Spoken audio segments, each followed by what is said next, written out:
Oh boy, Yeah. this concerns me. And you can buy biscuits to catch more Pokemon. Oh, for sake. Welcome back to the Past My Prime YouTube channel. Dustin Prime here. And we're already almost a month into 2025, and the debt crisis for America is not slowing down. For many, it's getting a lot worse. In the past, we talked about credit card debt, student loan debt, buy now, pay later debt, car debt, pretty much every type of debt. But wait, hit that subscribe button so you can stay informed, and then comment down below, are you trying to pay off debt in 2025? And if so, what's your strategy? Now, back to the video. Well, we're already a month into 2025, February's right around the corner. How are Americans coping with their debt this year?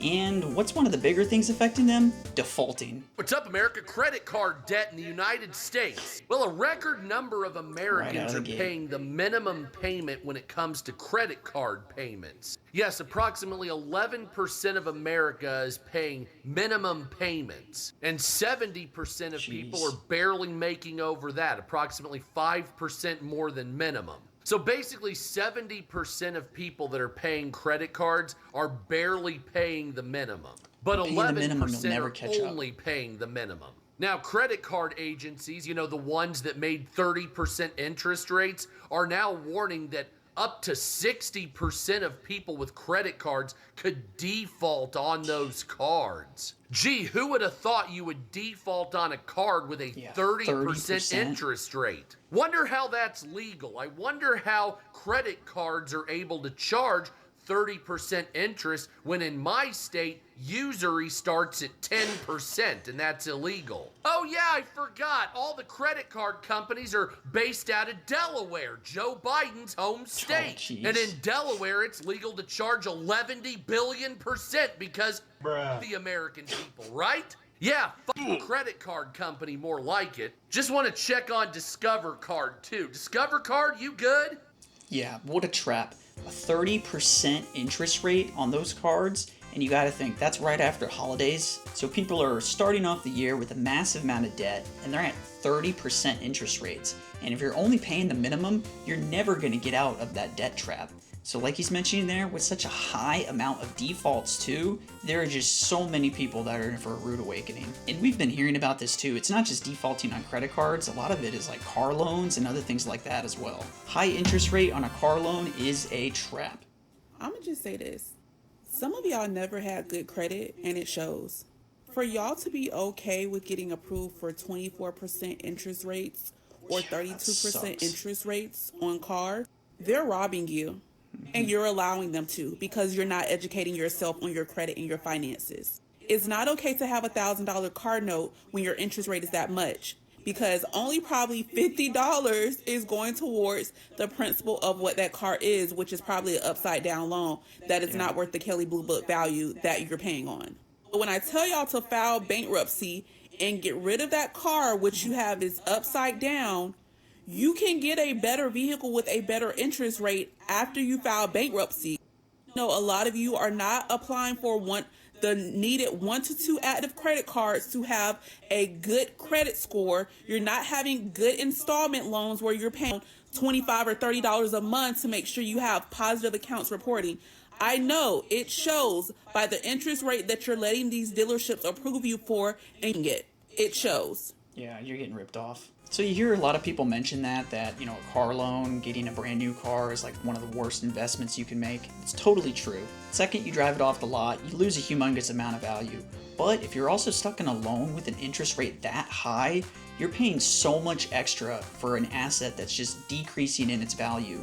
And yeah, with an interest rate like that and paying small minimum payments, there is so little going towards the principal. You would be shocked, and most people would probably be shocked if they looked at their own statement and bill and saw what they were actually paying to interest versus the actual cost that they thought they were paying for the car. It's the same way when you buy a house and you see like the amount that's going towards the principal. Even when you have a good interest rate of maybe like 3%, it's still crazy. You know, if you want to stay sane, don't even look at it. So a new car with a crazy high interest rate, you're definitely falling into the debt trap unless you are ready and have a plan. But what if you were already in really bad debt and then you bought a new car? You have $29,000 in debt. Do you have any other debt? Jesus. I just bought a car. You just bought a car. Yes. because I didn't have my $1,000 saved for my emergency fund, and my 2010 Ford Fusion needed some repairs, like CV axles, brakes, minor things, but Ford they Fusions still are add up. terrible. So how expensive a car did you buy? $20,000. It's a 2014 Ford Fusion. You're kidding me. You spent $20,000 on a car, Yeah. and you're broke. For a 2014. Sell the car. Okay. That was stupid. Okay. Tell me you know that was stupid. So yeah, that's diabolical. $29,000 in debt, and then a very, very small emergency fund. She said didn't even have $1,000 in it, so she's practically broke there. And then she has an old Ford Fusion, the thing craps out, she has to get a new car, so she gets a 2014 for another $20,000. And the interest rate wasn't mentioned, but I'm guessing it's probably not good. So unless she follows Dave's advice, her situation is going to get so much worse. So yes, car debt, silent killer. So besides the mounting car debt for 2025, what other sort of debt we got? Well, Afterpay, Klarna, yeah, those will get you too.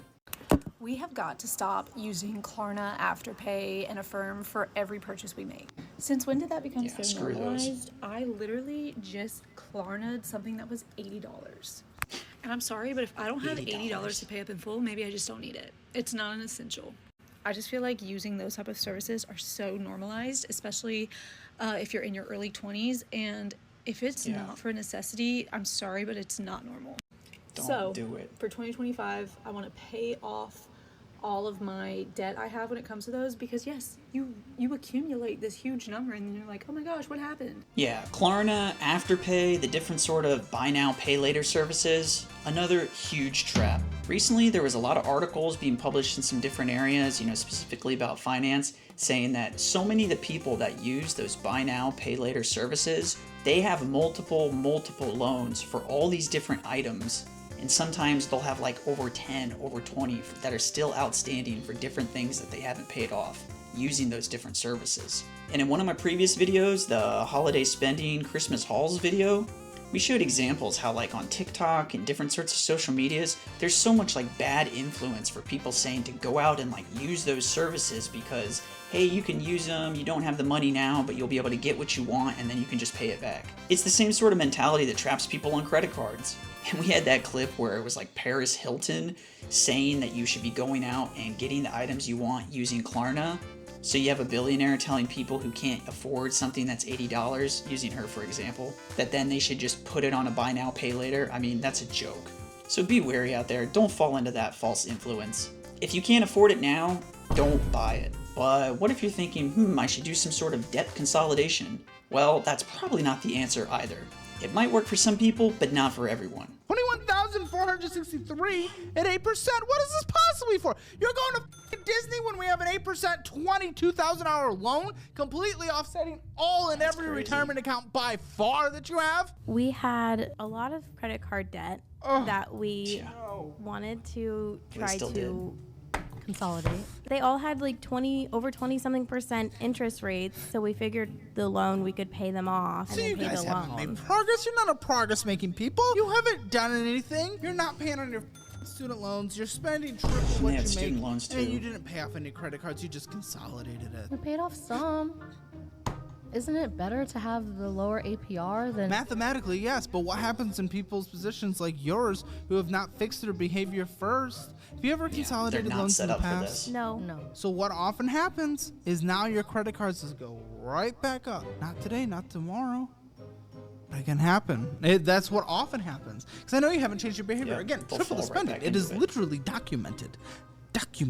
So why Caleb was so pissed there and what he's really trying to, nail home to them is they didn't make any sort of change to their mentality or their financial plan, so they just consolidated down all their debt from a bunch of different sources into one area where they had a lower APR, she said. Sometimes you can get them on 0 APR, you just owe them a massive lump sum that's, comes with some stipulations. But for them to not be financially responsible, what's most likely going to happen is they'll think, we got rid of all that debt that was accumulating interest, now we just have this one payment we can focus on. And if they haven't made any sort of behavior changes, Most likely, and as he said, this is documented, statistically proven, most people will end up getting more credit cards, more loans for things, and then they have this one lump sum that's sitting there that they still have to pay off, and now they have these new credit cards and loans that are just going to start racking back up again, and they'll be getting interest, they won't get paid off, and now they're in an even worse situation than they already were. Completely trapped. So cars, Klarna and Afterpay, debt consolidation, but what else? A lot of people would think vacations. And I love this because it perfectly sums up a lot of those scenarios with vacations. New Year's is definitely the best time to travel. We come here every single year. We usually do the all-inclusive package. Just includes the drinks, the meals, the activities, the excursions. Just makes everything a little bit easier. I will say it's a little bit of a hike getting over here, so I will admit we fly first class every single year just to treat ourselves a little bit. It's definitely a pricier trip, but that's completely fine because we can afford it. That really goes to a lot of what we see and talk about how, influencers or people on things like TikTok and Instagram, they show these, grandiose lifestyles, but they're drowning in debt or have terrible financial situations on the backside. And if you've listened to or watch any, financial podcasts like Dave Ramsey or Caleb Hammer, you'll see or hear so many guests that say the same thing. They're already in debt, but then they continue to go on things like really expensive vacations, or they're taking flights around the country and they always fly things like first class. And if you've flown recently, you know that the difference between like a main economy cabin and a first class seat can be humongous. Last year in the end of November, I had to take a flight over to Japan, and it was me and my wife. My ticket was covered by my company because I was going for work, and then for my wife's ticket, I used points. And the equivalent cost of those tickets was around $1,300 each, so they weren't cheap. But of course, you always got to look at, well, how much are the first class seats or the premiums going for? And they were literally like $4,000 to $6,000 at different times I looked. In my opinion, totally not worth it. So yep, vacations, another one of those killer things that can just put you in so much debt. So vacations, another debt pitfall, put it on the board. But what about taxes? This is how much debt I have at 25 years old. Okay, so let's go over the biggest and scariest one first. I owe the IRS $34,000. Yeah. Okay, next we have my car loan, which I owe $23,295 on that. $23,000 on a car loan. And then I have 6 credit cards, and across all of them, I owe $7,465. So that brings me to a total of about $65,000, which sounds like a big number, but it's okay. 25 years old. I'm here to figure it out. $65K at 25 years old, and she didn't even have student loans in there. Credit cards, a car loan, and then that massive chunk of tax debt to the IRS. I've never personally had to have some sort of debt to the IRS, but I did have to help a family member recently with their taxes last year, and they had a pretty substantial chunk of debt like that as well. And they do give you a few options to get it paid off. It's either like you can do the immediate payment, which is the lump sum, take care of it all. You can have installments within like 2 to 3 months or something like that, I think. And then you can also do small payments over the course of, I think, like a year or two. And it's dependent upon the person's financial situation. But there are heavy fees on that if you do not take care of it with the lump sum. And with that amount she had, I would think that she was probably having a fee payment of about $500 to $600 every month that was continuing to go on. And it makes me wonder too, how did she get in that much tax debt? Were her taxes just totally not set up right? Was she doing some sort of, side hustle or personal business where she wasn't paying any of her taxes or wasn't keeping track so she could be ready to pay her taxes at the tax season? You gotta set up your taxes right, even if it leads to you getting money back. I just filed my taxes. I use TurboTax, don't come for me, but I just filed my taxes. Doesn't matter. I'm getting $9,000 back.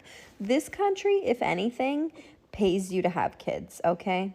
If you need a good fatty tax return next year, pop out a baby this year. Maybe twins. That would even be better, but $9,000, which it sounds like a lot, but in all reality, Logan, my boyfriend, is going to owe because he is a firefighter and worked a bunch of overtime, and he always owes on his taxes because it puts him into another tax bracket because he makes so much money. So really, a lot of that $9,000 is going to go to paying his taxes, but that's okay. It's better than me. Last year I owed $400. I don't know how I wasn't like setting up my taxes correctly. But yeah, this year I'm getting $9,000 back. Go on TurboTax, submit your taxes early, get it done. Get it done. There's interesting what she says there. She had to pay $400 last year because her taxes weren't set up correctly. In my opinion, paying the $400 last year versus getting $9,000 back this year, her taxes were more correct last year than they were this year. Getting that money back just means you weren't set up correctly to begin with. The first thing I did when I got out of like working like retail jobs and jobs when I was in college and I started my career, I sat down with a family member and I had them help me try to get a good idea of the deductions that I could take so I could get my taxes set up correctly from the very beginning. I just wanted to be as close to zero as possible. I didn't want to be owing a lot of money and I didn't want to be getting a lot of money back. If you look at her situation on paper, she was pretty much just giving a $9,000 loan to the IRS. There's something much better she could have done with that $9,000 throughout the course of the year. So if you don't think you have your taxes set up correctly, reach out to a family member, reach out to friends. You might be able to get some assistance at a company you work for, or even look on things like YouTube, different forums and stuff like that. There's so much information out there that can really help you get it straight. You're just right where you need to be, and then you can have a much better idea and budget for your money. Definitely don't let the IRS hold on to your $9,000 for the year and then give it back to you with no sort of interest gained on it or anything like that. So add taxes to the list. Tax debt, getting money back, not having your deductions set up right. It's just something that's hindering you on your budget. Oddly enough, I saw another great clip from that user. Are you checking your statement? Do you know if you're paying for things that maybe you shouldn't be paying for? Is someone using your credit card to rack up debt that you didn't even know about? I just found out that my grandmother, my elderly grandma, has been charging my credit card for the last 1 to 2 years for her purchases. So I've seen on my card, on my charges for the last 1 to 2 years on my credit card, my Chase Visa, random charges from Amazon Prime, $5, $12, $10, whatever. And I've tried to dispute it, but it goes nowhere because it's basically like, well, go to the merchant. And I'm like, but it's not me. How can I go to the merchant when it's literally not me? And this has probably been a lot of money over the last 2 years, but I've just been blissfully unaware and I've just ignored it because I just didn't want to deal with it. Yeah, it's just so ignorance. I text my mom today because I see I 4 more charges this morning of like $5 each. I text my mom and I'm just like, someone is charging my credit card, Amazon Prime, and she goes, oh yeah, it's grandma. Oh yeah, and we watched Wicked a couple weeks ago together. So if you see that charge, that was Wicked. And I'm like, what do you mean? You guys have just been charging my credit card Grandma's for your leeching off Amazon of Prime purchase, like your video purchases? Like that just is a thing? So I text my grandpa and I'm like, hey, I think grandma is charging stuff onto my credit card from Amazon Prime. And he goes, yeah, we thought we were just getting it for free. So beyond just grandma randomly charging, getting some movie rentals, maybe getting some Kindle books on her Amazon Prime, that's another really important lesson is you should do some sort of review, maybe if it's not every month, even though you should do it every month, go back in and make sure that all the charges that are coming through onto your credit card statement should actually be there. You know what they are. It's not someone else who is charging things because maybe, they had it saved in their account and they used it on accident, or hopefully you weren't scammed and someone doesn't have your credit card information. Also make sure you don't have any reoccurring subscriptions that you totally forgot about that are just hitting that every month, $9.99, $19.99. Hopefully it's not any of those like high cost subscriptions that can be anywhere from like $40 to $50 a month, but definitely review your statement. All right, so a lot of different things that are going to get people in debt. They're all traps, but what do you do? How do you get into a good mindset? What are some tips you can do to try to combat this debt? I like this next one. They're not necessarily tips, 5 signs you're doing well. If you're not doing these, start doing them. Here are 5 signs that you are doing great financially compared to the average American in 2025. Number 1, you're actively putting money into a savings account. Any amount counts. 30% of Americans don't do this. Number 2, you have $1,000 in your savings. 58% of Americans don't even have $1,000 for an emergency. Number 3, you have 0 credit card debt. 55% of Americans do. Number 4, you're investing. EFTs, stocks, mutual funds, low index funds, REITs. 60% of Americans don't invest at all. Number 5, you have a budget and you're sticking to it. 40% of Americans don't. So her 5 signs that you're doing well financially, Those are going to be the goals and the tips that you should be striving for, that anybody's going to tell you you need to try to get to be financially free, out of debt. You know, you got to have that mindset. These are things you just have to start doing. She mentions having the zero in credit card debt. Well, that's the first thing. You got to get out of debt first. Start saving. She said $1,000. I mean, I would say that's a pretty small emergency fund. I would go a little bit more with what most experts say, where you should have like a certain percentage of your salary as your emergency fund. Because between your lifestyle, your home, you know, maybe if you have kids and things like that, there will be a little bit more than, say, just $1,000 that you have to have for emergency as things come up. Mentions investing, it's something you have to start doing. And the younger you are, the earlier you start doing it, the better. And yeah, sticking to a budget, I think, is the hardest part. Because you'll always have the needs versus the wants. And you might really, really want something, but do you need it? Can you afford it? Did you budget for it? In my opinion, doing the budget should have been her tip number one. And there's a lot of great resources out there that can help you start a budget and stick to it. I saw this next one right here and I thought it was a simple approach. It looked easy to do and it looked pretty effective as well. She has extra money left over in her budget to pay off credit card debt. Let's take a look at it. Her income is $6,192. Her total monthly expenses are $4,889. This means she has $1,303 left to pay off debt. That's all you We need. could make this number larger by cutting back anything in the miscellaneous spending column. Remember, this is always the easiest place to cut from. She does have money going in savings, and a lot of these credit cards are close to being maxed out. Let's look at Velocity Banking to see what we can do. We take the income of $6,192, then we go through and find all of the cash expenses, which are anything that cannot be paid with a credit card. Her cash expenses are very low. Her husband does pay some of the bills as well. The cash expenses are $713, which means she has $5,479 that she can pay to the credit cards, which does satisfy the minimum payments. After we pay the credit cards, we wait for the statements to close before spending back on them. They are going to take out some money for interest. Let's say it's $654 in this case. This would still mean we paid $4,825 to those credit card balances. Her credit score will definitely go up because those balances are going to be reporting at lower amounts. Then we go back in and put all of the other expenses back onto the credit cards again after the statements have closed. The remaining bills going back onto the credit card are $2,609. So we would have paid the credit cards down $2,216. We would have saved money in interest. Our credit score should be increasing because of those lower balances reporting. And we're earning rewards for using the credit cards to pay those bills, but we're also paying off debt. So with that budget approach, she was using a credit card to take care of the bills and the debt, and she was minusing out the cash expenditures that she couldn't take care of with the credit card. And so wondering, well, why is she using a credit card to pay debt?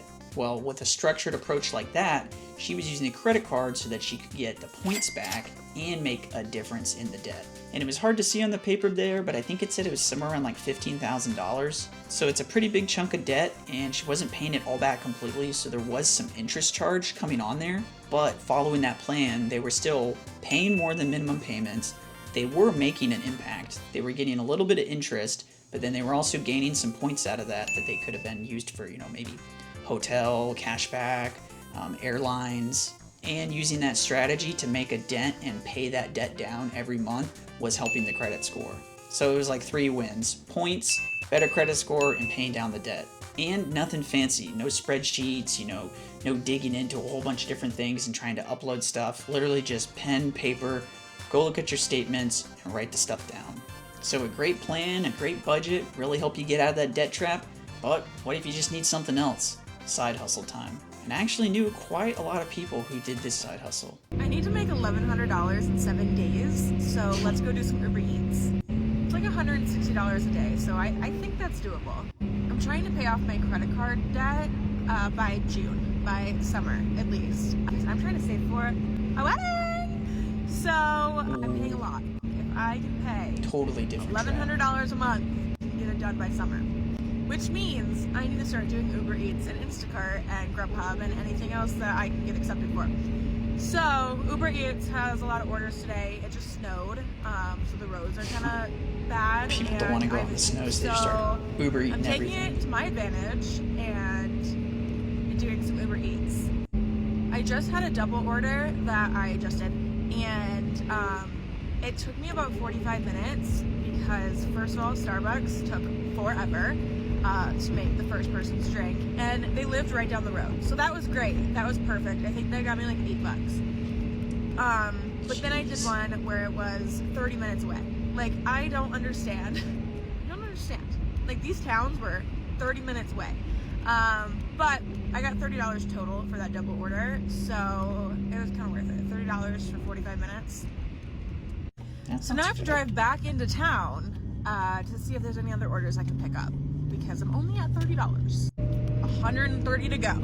So interestingly enough, that first order she said about the Starbucks, the total when she showed that was like a $20 total and she got a $10 tip. That's just crazy to me to think that someone out there is paying, you know, $30 for just a Starbucks order to their door. But hey, that's just me. I don't use Uber Eats or anything like that. But yeah, on YouTube, Instagram, and TikTok, the whole drive for debt and, you know, help me pay off my debt by doing things like Ubering, Uber Eats has gotten really, really popular. And I mean, for some people, it's a sound strategy and they might not have a lot of other options. But she said she was saving up and trying to pay off her debt because she had a wedding coming up. Weddings are a totally different debt trap. I don't think we have time to go into that here. But hey, more power to her, stick to her plan, get that debt paid off. Hold up, wait a second. I wanted to share a comment from one of the last videos that I really liked. So Sarah W5906 says, I spent way too many years paying credit card interest with no money in savings. I think I maxed out about $10,000 in credit card debt. So nowhere near the level of some of these people, but it was a crushing feeling. I pay off my credit card in full now for about the last 5 years. And I don't like auto pay either, so now I have a calendar with reminders so that I never make a mistake that you talked about at the beginning of that video. So the mistake she's referring to is that I missed a payment because I don't have auto pay set up. And I think that was like one of the first ones I've ever missed. It was just a really, really busy time and it like slipped my mind. And so yeah, paying off in full, you get the statement, pay it off, back down to zero. Don't pay the minimums. And yeah, if you don't like auto pay like I don't or Sarah W doesn't, just set up reminders on like your Outlook calendar on your phone so you remember to get it done. So thanks Sarah W for the comment, really appreciate it, and I totally agree. Back to the video. So yeah, what if you're just doing too good? You've actually made some changes, you're paying off your debt, you did a mindset switch, and maybe you got a little carried away. Well, you could run into this guy's problem and it's not the worst, but it still kind of sucks. I woke up this morning with like negative $85 in my bank account. Bro, I'm supposed to have overdraft protection. How did this even happen? It was no problem though. I was able to make some transfers. I sold some stocks I had bought Peloton like, I think 2 years ago. And so I had probably about like $500 in Peloton stock. So I was like, I'm gonna offload this. Whew, that was a close one, boys. So that guy was getting so carried away with trying to pay off his credit cards that he actually like overdrafted his account. And you know, maybe he didn't have a lot of savings. So what does he do? Goes back, sells off some stock, you know, gets that money back, gets that cash, get rid of those overdraft fees. Not the worst situation to be in. And if he has no debt, then he's in the best situation out of every one of these clips. But maybe just make sure you have the money there before you do a big payment to try to like blow through that debt. If you liked this video and the content we covered today, be sure to like and subscribe so we can hang out again. Plus, it really helps new channels, so I definitely appreciate it. And if you have a question or comment, leave it down below and I might feature it in one of my next videos. And YouTube thinks you might like this video right here, so give it a watch if you have a second. Until then, I've been Dustin Prime, you've been you, and people, remember, 2025 is just getting started. So, to avoid the debt trap, make a budget, stick to the plan by making good decisions with your spending, and avoid the pitfalls that we talked about in this video today. See you next time. Later.